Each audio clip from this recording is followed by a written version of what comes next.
بسم اللہ الرحمن الرحیم۔ یہ اس روایت سے متعلق سوال ہے کہ یہ حدیث صحیح ہے یا نہیں۔ روایت اس طرح سے ہے، قیامت قائم نہیں ہوگی یہاں تک کہ عرب کے کچھ قبائل مشرکین کے ساتھ مل کر بتوں کی بات نہ کرنے لگیں۔ ابو داؤد، مسند احمد وغیرہ کا حوالہ دیا گیا ہے۔ تو یہ حدیث تو صحیح ہے، ابو داؤد اور حدیث کی دوسری کتابوں کے اندر یہ روایت آئی ہے، لیکن اس میں عربوں کا ذکر نہیں ہے۔ یہ حدیث طویل حدیث ہے، لمبی حدیث ہے، اس کا ایک ٹکڑا ہے۔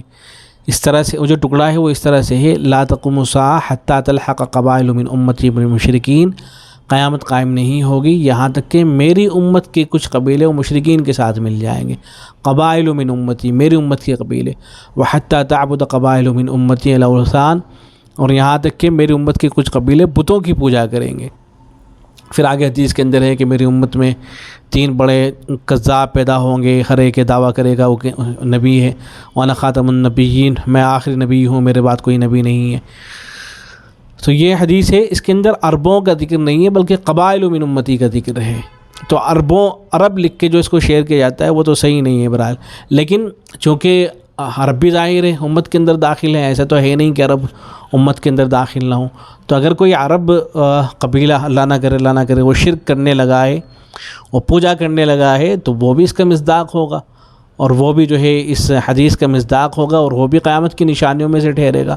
تو کوئی بھی قبیلہ ہو، چاہے وہ عرب ہوں غیر عرب ہوں، ایسا تو ہوگا نہیں کہ ہندوستان کے اندر اگر کوئی شرک کر رہا ہے تو وہ تو حدیث کا مصداق ہو، عرب کے اندر کوئی شرک کر رہا ہے وہ حدیث کا مصداق نہ ہو، ایسا نہیں ہوگا۔ بلکہ دنیا کے اندر کوئی بھی قبیلہ اگر وہ شرک کرے گا اور مشرکین کے ساتھ مل جائے گا تو وہ اس حدیث کا مصداق ہوگا۔ تو بہرحال حدیث کے اندر عربوں کا ذکر نہیں ہے بلکہ قبائل من امتی کا ذکر ہے۔ میری امت کا کچھ قبائل ایسے ہوں گے جو مشرکین کے ساتھ مل جائیں گے۔ اور اس حدیث کا جو اولین مصداق ہے، سب سے پہلا جو اس حدیث کا مصداق ہے وہ لوگ ہیں کہ جو حضرت ابو بکر صدیق رضی اللہ تعالیٰ عنہ کا جب زمانہ آیا ہے اور اس میں وہ مرتد ہو گئے تھے نبی اکرم صلی اللہ علیہ وسلم کے انتقال فرما جانے کے بعد، اور انہوں نے باقاعدہ بتوں کی پوجا کی تھی، تو وہ اولین مصداق ہے۔ یہ روایت ترمذی کے اندر بھی آئی ہے، اور ترمذی میں جہاں یہ روایت آئی ہے وہاں اس کی جو شرح ہے ترمذی کی تحفۃ العلمائی، اس میں حضرت اقدس مفتی سعید احمد پالنپوری رحمۃ اللہ علیہ نے اس کی شرح فرمائی ہے۔